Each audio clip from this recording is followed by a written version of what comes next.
Muy buenos días para todos, para todas, bienvenidos, bienvenidas a este nuevo episodio del Cohete a la Luna Radio, aquí en la Radio de las Madres, en la radio de EVE.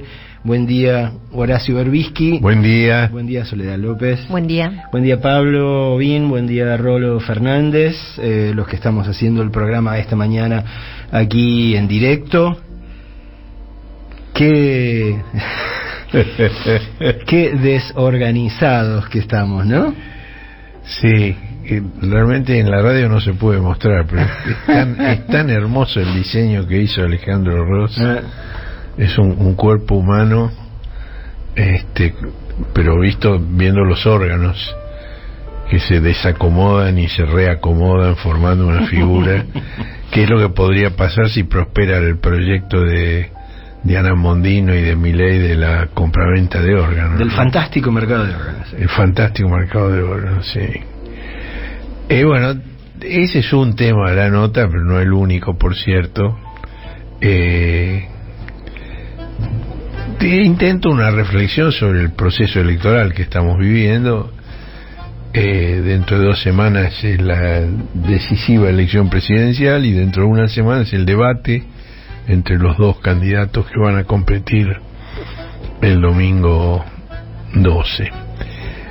Y entonces, mirando un poco para atrás, ¿no? Hace yo que sé cuánto, 1 año, Rodríguez Larreta hablaba como el presidente inevitable de 2024. Ahora, en las primarias de agosto sacó el 11% de los votos.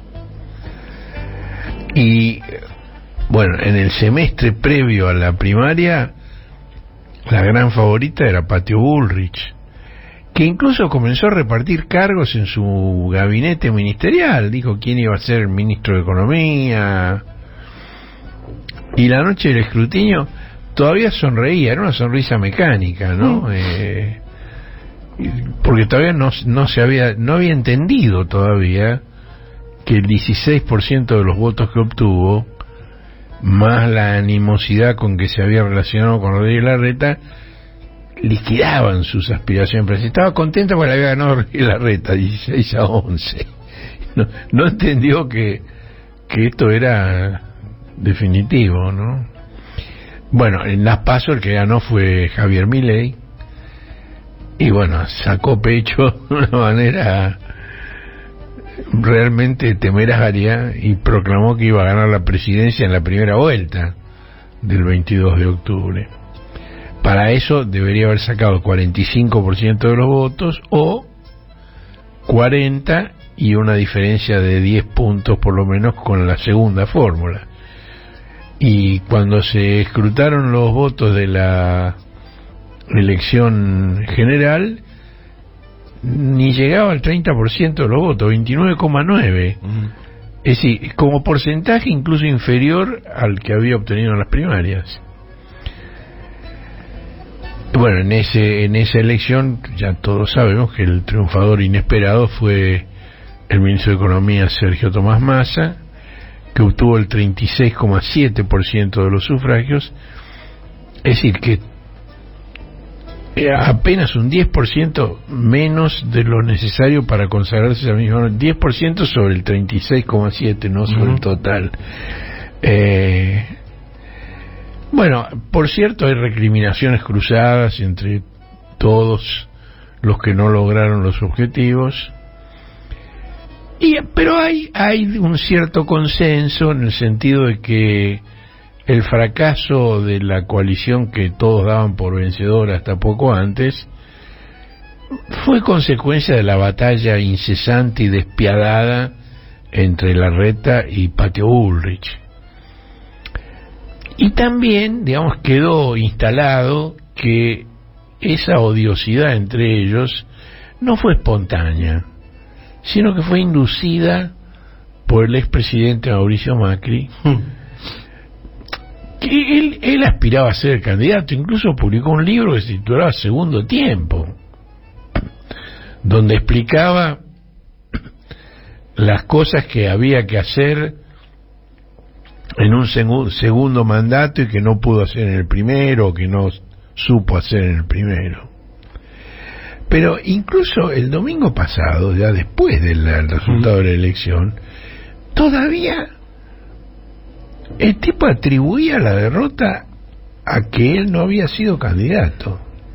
Bueno, amagó ahí que había muchas causas o que podía haber varias causas, pero la única que no fue eso, fue la fundamental para él era esa.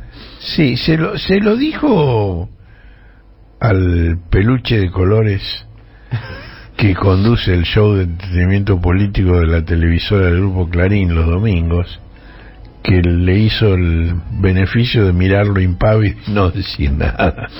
Escucharlo porque es desopilante. ¿Por qué perdieron?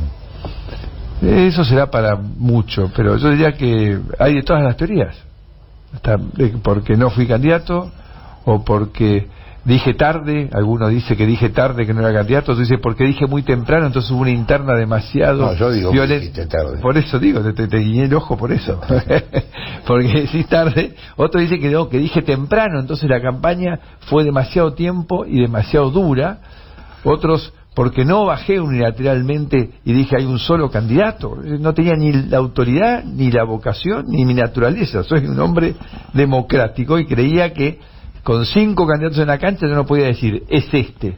Y después porque no logré convencerlo a Horacio en tiempo y forma de que se bajase, porque ya muchos veíamos desde el radicalismo y desde el PRO que no estaba en la propuesta que él planteaba de esta cosa del 70, de la cosa amplia que incluía gente que han sido parte del problema, no era lo que la gente veía, y eso nos desdibujó y llevó a que Milei se quedase con la imagen de que era el verdadero cambio, cuando Patricia tenía una propuesta de cambio muy potente también, porque ella tiene una convicción de cambio muy profunda, ¿no? En eso fue donde coincidimos, ¿no? Entonces creo que todas esas cosas, pero creo que estamos todos muy encalientes.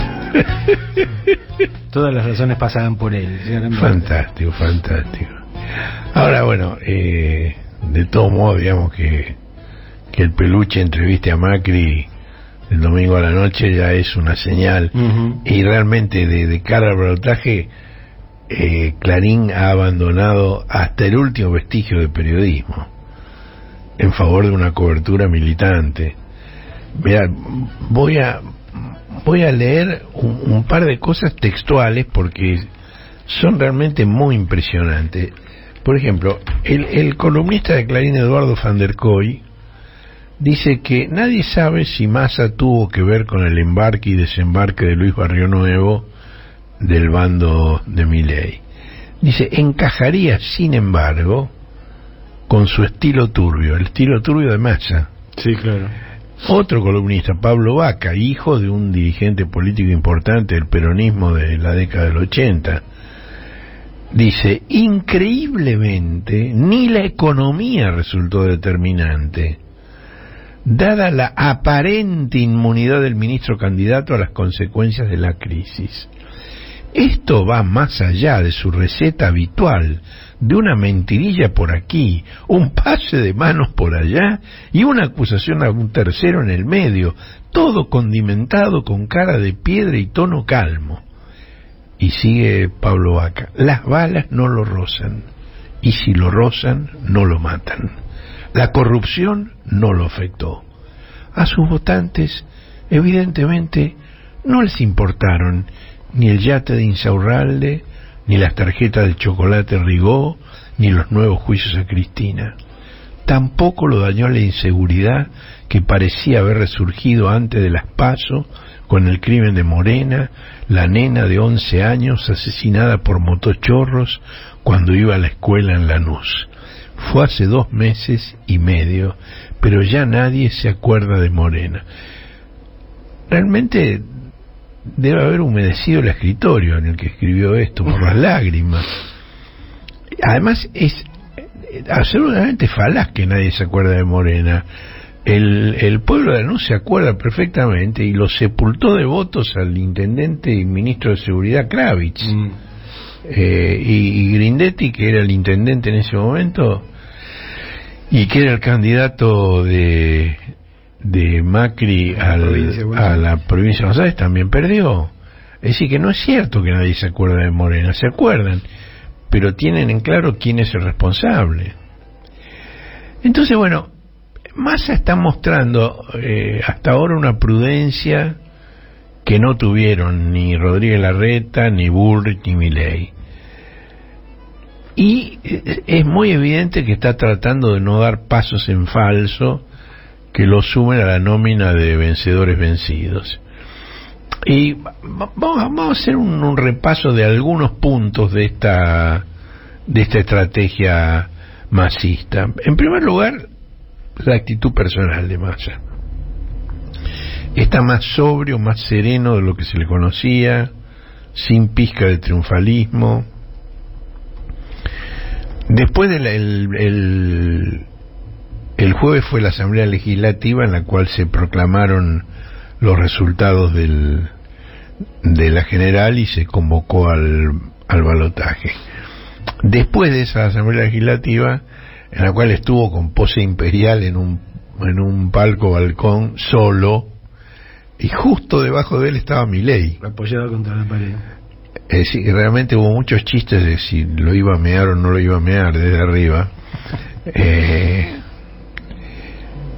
Después de la asamblea, él se reunió con los bloques de diputados y senadores de Unión por la Patria y les dijo que la información que él tenía indicaba que la pugna estaba muy pareja e instó a redoblar esfuerzos, y se lo escuchaba preocupado y muy serio. Otro elemento que también me parece llamativo es su decisión de aventurarse en territorios hostiles. Esto no es nuevo de él, pero en este momento es muy significativo, como por ejemplo las señales de noticias por cable de La Nación y de Clarín, cosa que el kirchnerismo eludió sistemáticamente durante años. Y por ejemplo el doctor Fernández sí iba a esos programas cuando era presidente, pero solo para que lo usaran de punching ball, como hacía Milei con la foto del presidente Raúl Alfonsín.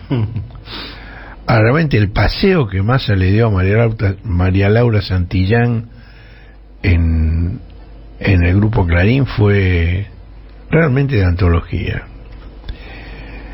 Otra cosa es, bueno, las medidas de gobierno que satisfacen necesidades urgentes, mientras al mismo tiempo, esta es la combinación llamativa, insiste en alcanzar para el año próximo un presupuesto sin déficit. En este momento el déficit son varios puntos, ¿no? Y él insiste en tener el año que viene con déficit cero.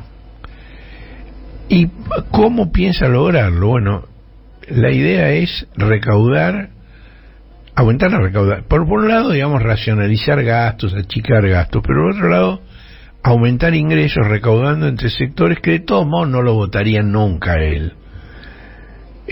Por ejemplo, el 500.000 de propietarios de campos en Estados Unidos, Uruguay, Brasil y Paraguay, propietarios argentinos, ¿no?, que a la fecha están exentos de pagar por esos campos, no se los computa para el impuesto a los bienes personales, lo cual es una locura. Ahora, sobre todo porque, digamos, si se computa para el impuesto a la ganancia un pequeño departamento de clase media en un barrio de una gran ciudad, ¿no? Ahora, la mesa de enlace de las patronales agropecuarias reaccionó como si se tratara de un impuestazo a la producción local. Son menos de 500 personas que podrían incrementar la recaudación, no tengo el cálculo exacto, pero entre 1/4 y medio punto del producto. Otro tema, la decisión de Massa de centralizar en el Estado los planes sociales que durante el actual gobierno fueron delegados en organizaciones políticas como el Movimiento Evita. Massa anunció que el plan Potenciar Trabajo va a ser transferido, en caso de ser él elegido, de la órbita de Emilio Pérsico en el Ministerio de Desarrollo Social al Ministerio de Trabajo, como parte de un plan de reinserción en el mercado laboral, en el mercado formal de empleo. Bueno, a Pérsico no le quedó otra que declararse de acuerdo con una medida que no pudo evitar, lo cual muestra la autonomía que está manejando Massa. Otra es la intimación a las petroleras para que en pocas horas regularizaran el abastecimiento de combustible, lo cual muestra la decisión de no dejarse atropellar por el poder económico, más al estilo de lo que fue el gobierno de Néstor Kirchner que el del doctor Fernández. También está realizando un trabajo cuidadoso en la provincia donde su cosecha fue mínima, como Córdoba. Allí, Massa envió al ex ministro de Seguridad Juan José Álvarez, que primero tuvo que sortear la interferencia de la ministra sin cartera de Rota Dolosa, que se coló, se metió. Ah, mira. Álvarez se la bancó, esperó que se fuera de ahí, y empezó a trabajar allí, y consiguió una serie de pronunciamientos inesperados. Por ejemplo, la CGT, que acompañó a Álvarez en un acto eufórico en su edificio histórico de Córdoba, la vicepresidenta de la legislatura provincial, Nadia Fernández, que se pronunció directamente por el voto a Massa, las exposas de José Manuel de la Sota, las dos exposas, Olga Riutort y Adriana Nazario, la hija de la Sota, Natalia, y un lote de intendentes que va en aumento. Por cierto, sin el menor triunfalismo, porque Córdoba es Córdoba. Es Córdoba. Pero, en el año 15, Macri, en Córdoba, ¿ustedes saben cuánto sacó Macri? Una locura. Estuvo a décimas del 80% de los votos en el balotaje del año 15. Y sin eso no hubiera sido presidente. El objetivo de mínima que se plantean Massa y Álvarez ahora es que Milei no pase del 70%. Después, ha habido una militancia cara a cara de dirigentes muy conocidos. Por ejemplo, el ministro de Obras Públicas, Gabriel Catopodis. Es notable, Cato solo, vestido con un jean y una camperita, se subió al tren y escuchar lo que dijo y escuchar cuál fue la reacción de la gente, además. Miren, los que votaron a Massa, los abrazamos. Los que votaron a Milei no los queremos distraer, ya sabrán ellos por qué votaron a Milei. Ahora, los que no votaron a Milei y no votaron a Massa, que votaron en blanco, que no fueron a votar, que votaron a Schiaretti, a Bullrich, a todos ellos les pedimos que nos acompañen el 19. No queremos ni que sean fanáticos de Massa, ni afiliados, ni primeros militantes, ni que se hagan un tatuaje en el brazo con la cara de Massa. Lo único que necesitamos es el voto de confianza, porque está muy en riesgo, es muy serio lo que se elige el 19. Así que con mucha fuerza y con mucha confianza, hay que votar con esperanza. No con bronca, sino con esperanza, que la Argentina tiene mucho futuro. Que tengan un lindo día, un beso. Es decir, los pasajeros lo aplaudieron a Cato, es llamativo eso, ¿no? Ahora, estas son las cosas que se ven. Ahora hay otras que ocurren a puertas cerradas y que también son muy importantes. Por ejemplo, el columnista de Clarín, Pablo de León, dijo que Massa habló con Cristina de lo que él llama el conflicto Axel Kicillof-Máximo Kirchner, que la vicepresidenta pide resolver antes de que asuma Kicillof su segundo mandato.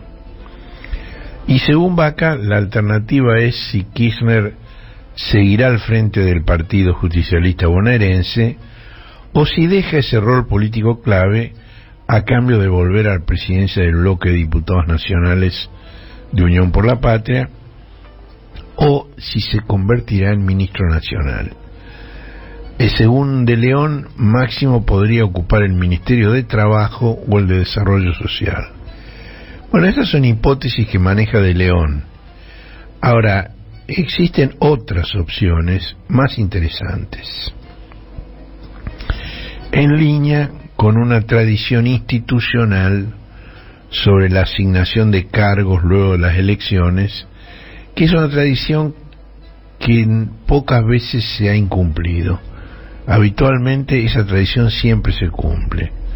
Es decir, quienes ocupan determinadas posiciones en las listas de candidatos en determinadas provincias, luego acceden a determinadas posiciones institucionales. Y esa es una posibilidad que De León no menciona, pero que se está barajando. Ahora, bueno, del otro lado, es decir, el campo de Milei y de Macri, por ahora no está claro si la irrupción tan audaz de Macri va a robustecer la campaña de Milei o va a terminar de aplastarlo, como ya hizo con Rodríguez Larreta y con Bullrich. Pero, por lo pronto, lo que ha hecho es abrir frentes de conflicto en todas las fuerzas del bloque, con excepción de la coalición cívica libertadora, que solo escucha los soliloquios de Elisa Carrió. Y Elisa Carrió apeló al recurso del cansancio moral para advertir que no va a pasar por el cuarto oscuro. Bueno, Carrió se fue al radicalismo hace muchos años, pero más apego a las tradiciones del radicalismo no se consigue. Ustedes supongo que son muy jóvenes, tal vez no lo recuerdan. En 1949, cuando se reformó la Constitución, el bloque radical se retiró ofendido de la convención reformadora y dejó al peronismo que hiciera la excelente Constitución del 49. La actitud del radicalismo en ese sentido es que otros se hagan cargo, nosotros no nos vamos a contaminar. Ahora, digo, el entendimiento entre los libertarios y el PRO expresa afinidades profundas que van más allá de las personas, digamos, de Macri, de Milei, de Bullrich. Ahora, el modo en que Macri copó la escena, en forma realmente avasallante, citando a Milei en su casa, justifica la observación que hizo Sergio Berni de que no está claro cuál de los dos es el candidato. Y eso ha creado malestar, tanto en Juntos por el Cambio como en La Libertad Avanza. Fue muy significativo una entrevista que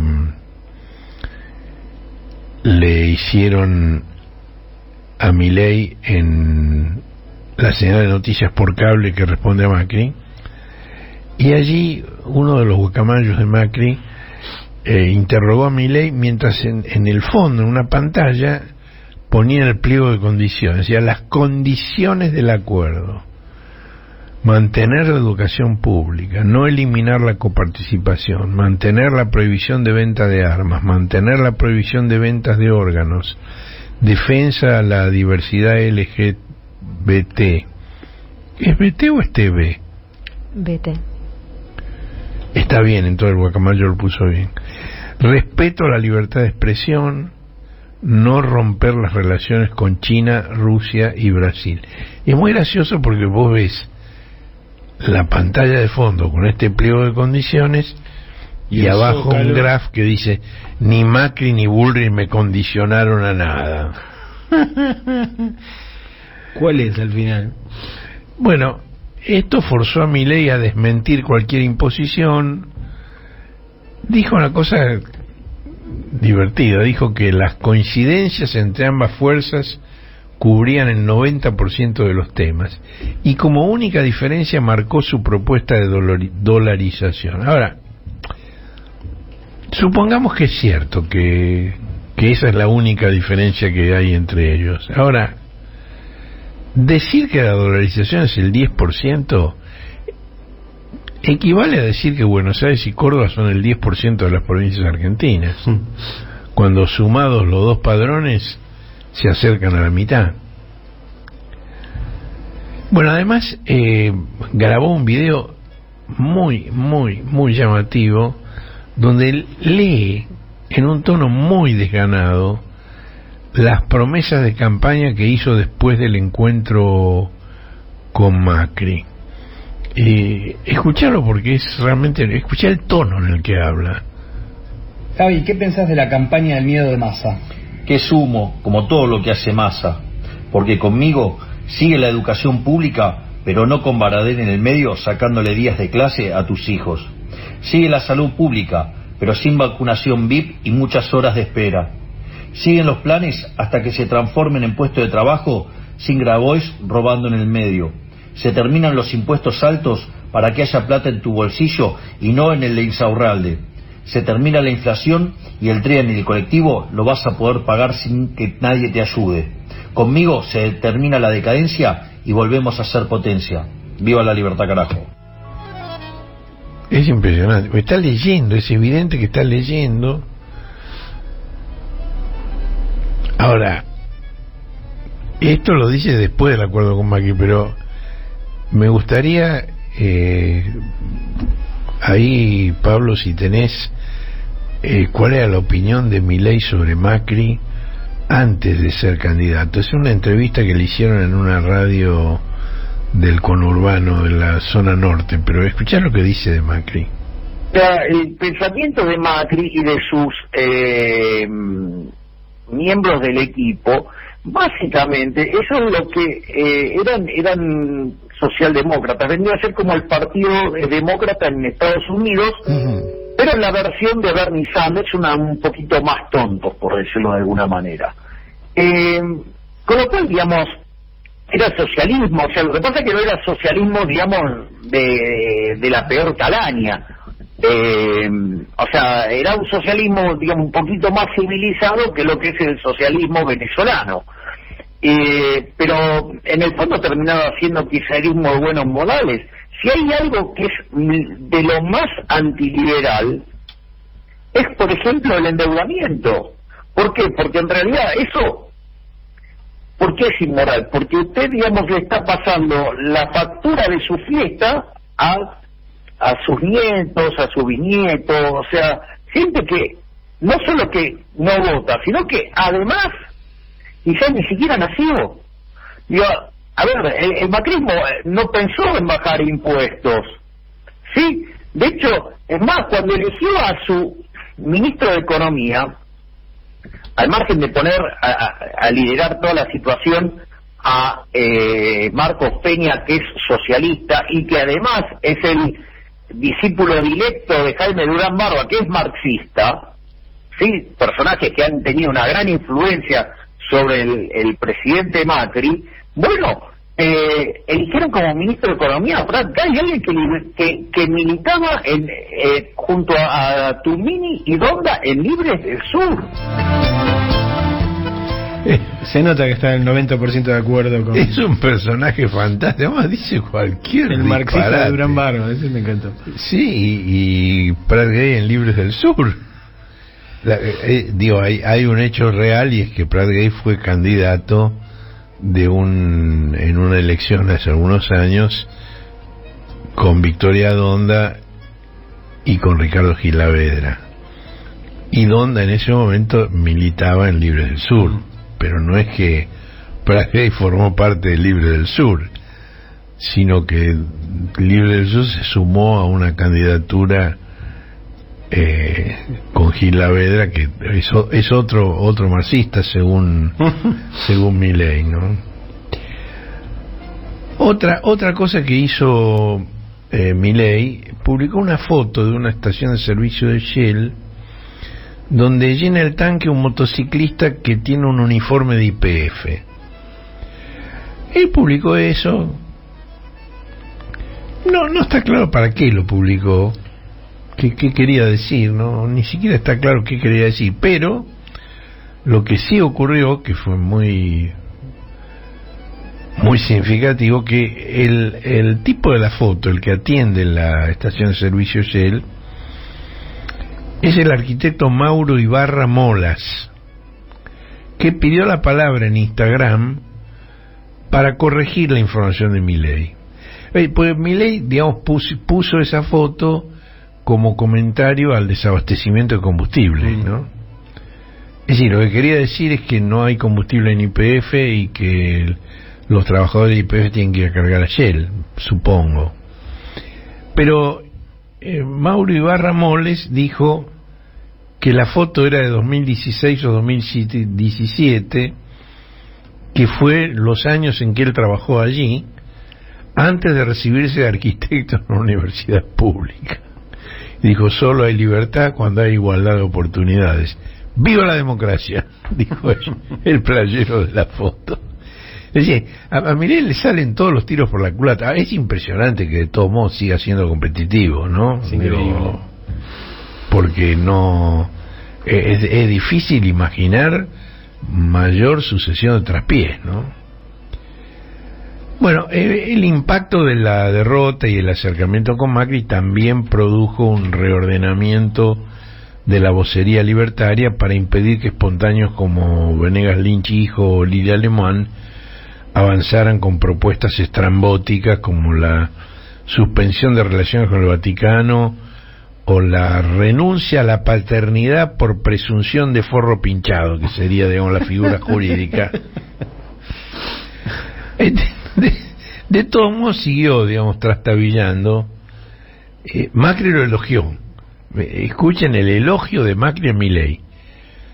Con Milei tenemos todas las incertidumbres porque no lo conocemos, nunca gobernó. Con amigos así, ¿quién necesita enemigos, no? Uno dijo también que era como tirarse de un auto a 100 kilómetros por hora. Digo, claro, estás en un auto a 100 kilómetros por hora y te vas a estrellar contra un paredón.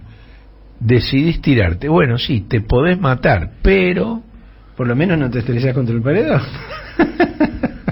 Fantástico, fantástico. Bueno, Bullrich expresó su deseo de que la economía explote antes del 19 de noviembre, que es el día del balotaje, ¿no? Después hizo una aclaración tan confusa como el resto de su campaña, que no, que dijo, que quiso decir, que no sé qué. Bueno, Diana Mondino, ahí vamos a los desorganizados, reiteró que la creación de un mercado de órganos le parecía algo fantástico. Es decir, el que lo había dicho inicialmente había sido Milei, y ella, digamos, en esta época de vocerías centralizadas, lo reitera. Tenemos en esta edición una nota excelente de Juan Carlos Tealdi, que es un médico, filósofo y especialista en bioética. Es una persona de una cultura muy vasta y muy serio en toda su actividad. Él desmenuza que el economista de Harvard, Alvin Roth, formuló esa propuesta del mercado de órganos en el 2007. Roth recibió el Premio Nobel de Economía, alegando que se trataba de mercados potenciales que debían ser librados a los cálculos de utilidad. Bueno, según Tealdi, esa concepción regresiva pretende reemplazar la ética del Sistema Internacional de Derechos Humanos por la ética del dominio normativo global de la megacorporación, industria, academia, administración de los países ricos, con una negación de los valores éticos universales, proponiendo guiarse por el criterio pragmático de utilidad. Y cuenta Tealdi que en 2018 la Unión Europea rechazó esa propuesta de manera categórica y la calificó de tráfico de órganos ante una presentación de la Organización Nacional de Trasplante de España. Bueno, Mondino también propuso que los vecinos pagaran la construcción de cloacas sin intervención del Estado. Bueno, por si no lo registraron, Mondino es la principal accionista de un banco en Córdoba y está naturalmente en condiciones de pagar su propia cloaca. Sí, ya sabemos con esta propuesta quién tendría cloacas y quién no. Por si no fuera suficiente con esto, en una entrevista le hicieron una pregunta sobre el matrimonio igualitario. Su respuesta fue tremenda. Dijo, si vos preferís no bañarte y estar lleno de piojos, y esa es tu elección, listo. después no te quejes si a alguien no le gusta que tengas piojos. Un razonamiento digno de Patricia. Digo que si no entendés, No, digo, es más sofisticado. ¿vos decís? No, es más sofisticado. Patricia no le da para tanto. No, porque hay una conceptualización, hay un principio de pensamiento abstracto. Digamos, tenés una entidad que es la homosexualidad y el matrimonio entre personas del mismo sexo, y tenés otra que es no bañarse y tener piojos, y estableces una... No, Patricia no le da. Bueno, me parece, yo qué sé, de golpe estoy equivocado y tenés razón. Bueno, Mondino no fue la única que se ocupó de las cloacas. Milei también hizo un post escatológico en el que exaltó la dignidad de sus votantes en una comparación asquerosa. Puso una imagen de la película La Matriz, donde está uno de los protagonistas que tiene las manos Morfeo adelante y tiene dos pastillas, una violeta en una mano y otra celeste en el otro, que son los colores de Milei y de Massa. Y la leyenda es, sobre la pastilla violeta de Milei dice tener dignidad, y sobre la pastilla celeste de Massa dice cagar en un balde. Es de un hombre de una finura notable. Bueno, otra fue que el asesor económico de Milei y ex viceministro de Economía de Menem, Carlos Rodríguez, tuiteó que la gente que me consulta piensa que Javier no tiene equipo de economía y que se lo va a poner Macri más adelante. Sería muy malo llegar al balotaje con esa imagen. Sí, otro tiro en el pie, ¿no? Y además reveló que le habían prohibido aparecer en los medios, solo en redes sociales. Bueno, ahí Milei reforzó su propuesta de demolición del Banco Central, sin palabras, con una foto, rodeado por el equipo de economistas encargados de dinamitar el Banco Central. Después otra desopilante, realmente. Yo la verdad que no sé si es para reírse o es para llorar, ¿no? Estoy en duda. Por momentos tengo una tendencia y por momentos tengo la otra. El candidato de Milei al Senado de la provincia de Buenos Aires, Juan Napoli, que no fue electo, salió tercero y no... fue denunciado por amenazas y violencia de género por su amante, la abogada Laura Luján Vázquez. Napoli también es banquero, como Mondino, preside el Banco de Valores y es vocal de ADEVA, que es la Asociación de Bancos Argentinos. El tipo contestó que Vázquez era una prostituta que trataba de extorsionarlo. Entonces, ante esa respuesta, la mujer mostró fotos abrazada con Napoli y contó que él la había llevado a sus giras internacionales y que la había presentado como su novia, y dijo que Napoli comenzó a amenazarla cuando la esposa, Madame Napoli, descubrió la relación. También dijo que Napoli se jactaba de haber filtrado los audios de Carlos Melconian, en el que fallido ministro de Economía de Bullrich, ¿se acuerdan que acosaba sexualmente a empleadas del Banco Nación, que querían, digamos, un empleo, un pase a planta, y él entonces se las llevaba a la cama, ¿no? Y decía cosas muy groseras también, porque es una coincidencia entre ellos, ¿no? Ahora, hablando de coincidencia, yo no sé si fue por coincidencia o no que después de esta revelación de Napoli sobre los audios de Melconian, la Fundación Mediterránea canceló su contrato con Melconian, dio por terminada la relación con Melconian, que había sido presentado como el gran economista, el gran gurú. Sí, bueno, lo sacaron por la puerta de atrás. Ahora, Napoli es un personaje realmente digno de Milei. Mondino no, Mondino tiene otro estilo. Por lo menos en la forma, en el fondo sí. Pero Napoli no solo en la forma, en el fondo, no solo en el fondo, también en la forma, es un digno émulo de Milei. Vamos a escuchar unos minutos de una entrevista que le hizo el periodista de Chimento Jorge Real. ¿Quién es? ¿La conoces a Laura, obviamente? ¿Qué tenés para decir? Sí, la conozco. Primero que obviamente ella se recibió en abogada, pero ella ejercía en la Constitución. Esto no es una descalificación, como dice el señor de la Junta. Yo le pagué para que venga conmigo a Cerdeña, y le pagué muchas veces y después ya no. Eso es primero y principal para aclarar. Ella ejerce la Constitución. Le pagó para hacer leña. Para ir a Cerdeña, para ir más. Ah, a Cerdeña. Yo entendí. No. Pensé que era una especie de a uno de los lugares la llevó fue a Cerdeña, claro. También la llevó a Nueva York. Pero hay más. Un poco para hablar. No, estoy hablando de su compromiso político, que si usted milita en un partido político en plena campaña electoral y se la pasa de vacaciones... Eso es un tema de Milei, no es un tema tuyo. No, un tema suyo porque usted viaja a Cerdeña, a Miami, a Las Vegas... ¿Qué te importa? Bueno, me importa porque me parece que usted, si era un candidato a senador y está en campaña electoral, debería tener el compromiso de estar en la Argentina, trabajando por el proyecto político, no de vacaciones. Le votaron 2.330.000 personas. Sí, no le alcanzó para llegar. ¿Y qué problema hay? No, está bien, pero entiende mi planteo. Mi planteo era moral, era ético, no es que...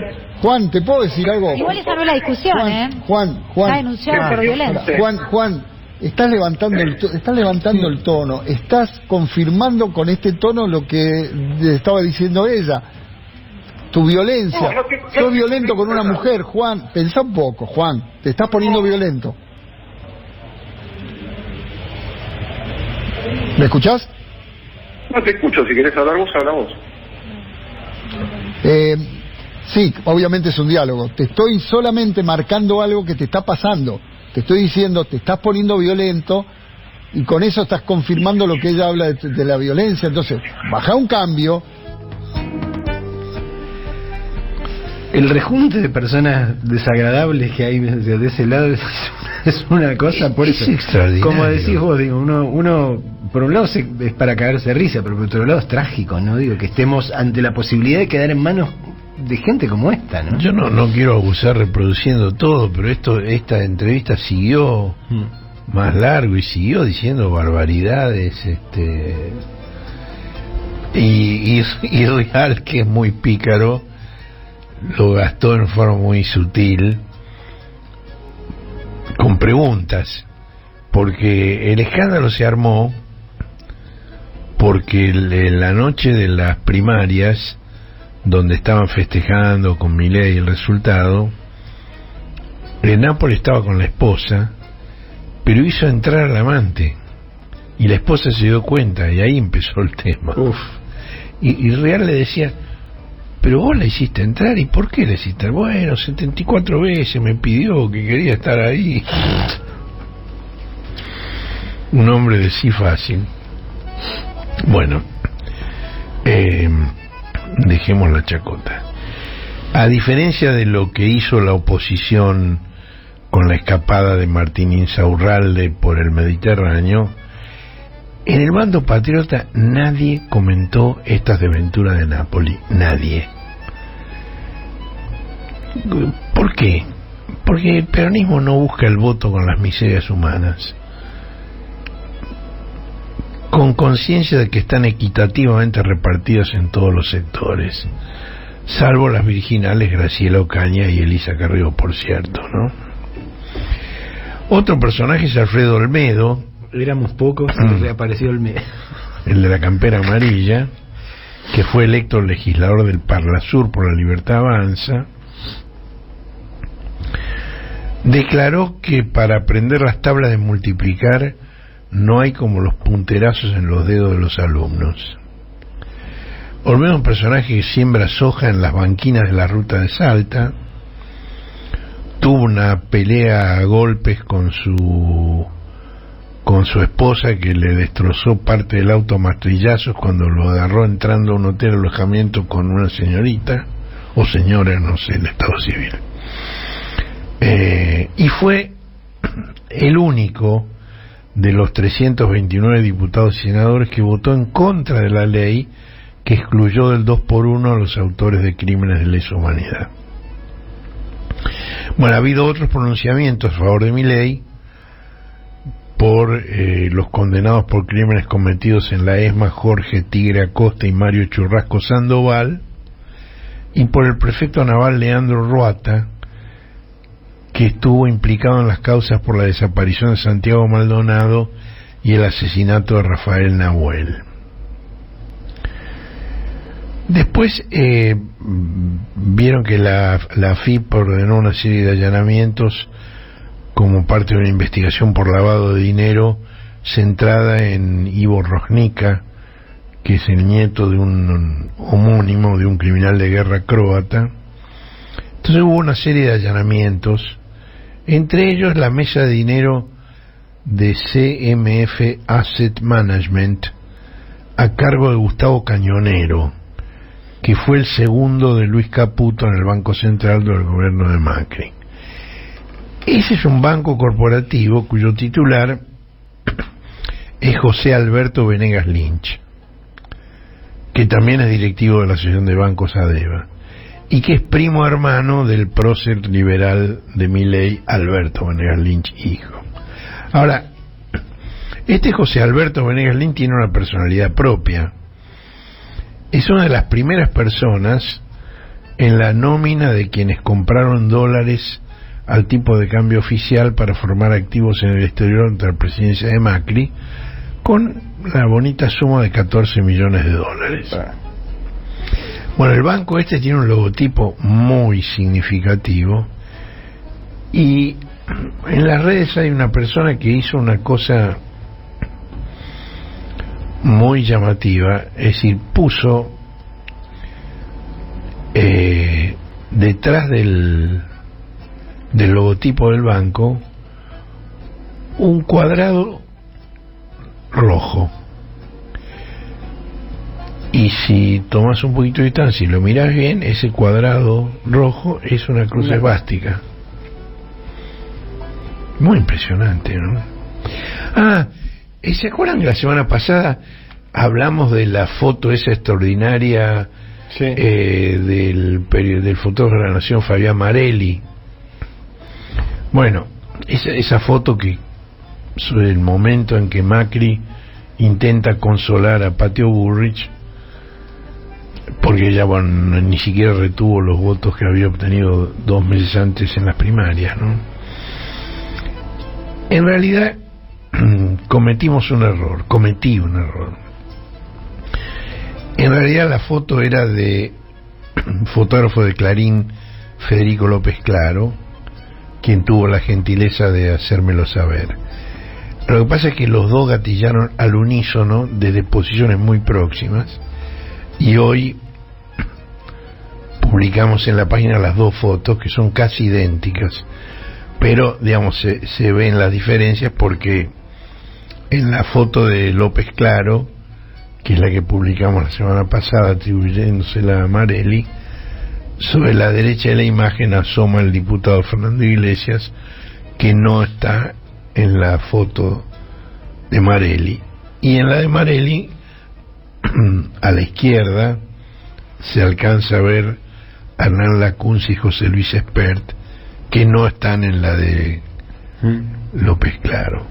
Ahora, me parece que esta aclaración es imprescindible, sobre todo porque estamos hablando de una cosa excelente.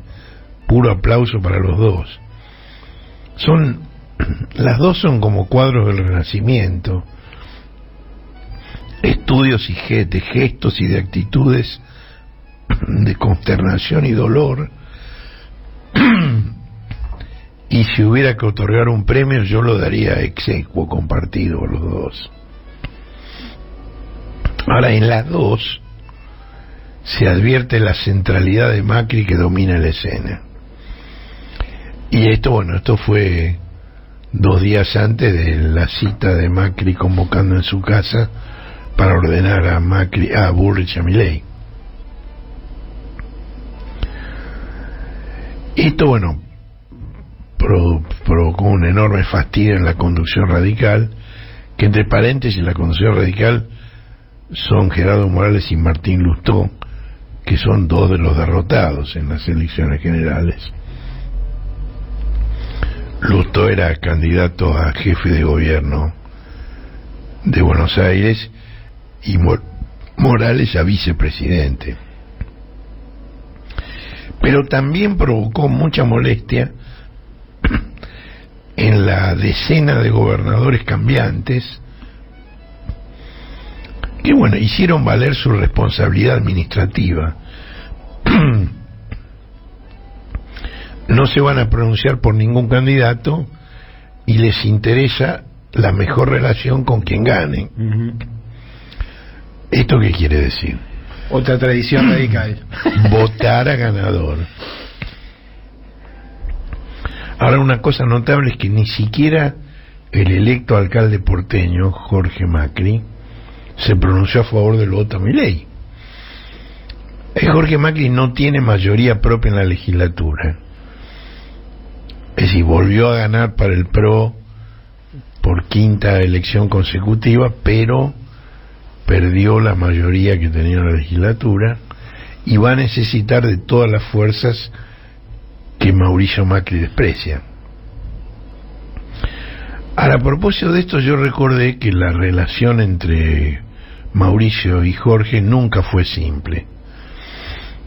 Hay un episodio que no es demasiado conocido, pero sí muy significativo. En el año 2009, Mauricio le pidió a Jorge que se alejara, que renunciara a sus cargos políticos, porque dijo que el secretario administrativo del bloque bonaerense había pedido dinero en nombre de Jorge.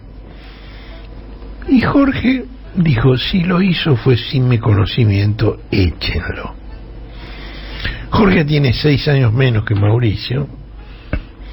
Mauricio es el primo mayor, aparte de ser el hermano mayor de los hijos de Franco. Y creo además que el padre de Mauricio era mayor que Tonino, que era el padre de Jorge. Sí, hay una relación de alguna manera jerárquica entre ellos. Ahora, Jorge también chocó con 2 de los principales consejeros de Mauricio, Nicky Caputo y José Torello. Era un episodio escabroso. Ellos mencionaron ante periodistas que había un video sobre placeres de la vida privada de Jorge. Bueno, Jorge... Difícil creer que esta gente podría hacer eso sin la venia de su superior inmediato, ¿no? Sí, que es un fanático de las filmaciones clandestinas. Bueno, Jorge los amenazó con una conferencia de prensa junto con quien era su esposa entonces, para negar la versión y además identificar a quienes la estaban propagando, porque por supuesto ni Torello ni Caputo lo dijeron de frente marcha. Lo dejaron trascender con periodistas amigos. Y hubo una reunión muy tensa entre Jorge y Mauricio. Jorge se negó a alejarse de la política y le dijo una frase muy significativa: si hay algo que yo no te debo a vos es el apellido. Ahora, en el año 21, hace apenas 2 años, la publicidad de Jorge Macri, que ya era intendente de Vicente López, giraba justamente en torno de la diferenciación con su primo, y lo hacía de esta manera: Macri gobernó bien, por eso la gente quiere que siga gobernando. Macri prioriza la salud y la educación pública. Macri. Más Jorge que Macri.